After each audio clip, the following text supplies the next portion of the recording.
ప్రజలు అని తెగ ఆనందపడిపోతున్నావు. ప్రజలేమన్నా నీ చుట్టాలా, నీ బంధువులా, లేక నీ అమ్మ మొగుళ్ళ? నీతి జాతి లేని కుక్కలు, ఎంగిలి మెతుకులు ఎరుకు తినే కాకులు, వారికొక విలువ, వారికొక మర్యాద.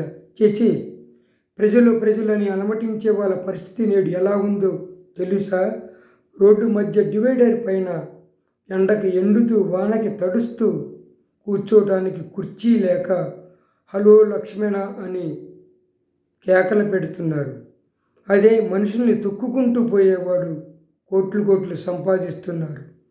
కాబట్టి సమాజంలో కావలసిన వ్యక్తులు ప్రజల్ని తొక్కుకుంటూ వెళ్ళేవాడే కావాలి, కానీ ప్రజల్ని ఎత్తేవాడు మాత్రం విగ్రహాల రూపంలో అలానే ఉంటాడు. ఈ వీడియో నచ్చితే లైక్ చేయండి, షేర్ చేయండి, సబ్స్క్రైబ్ చేసుకోండి. బాయ్.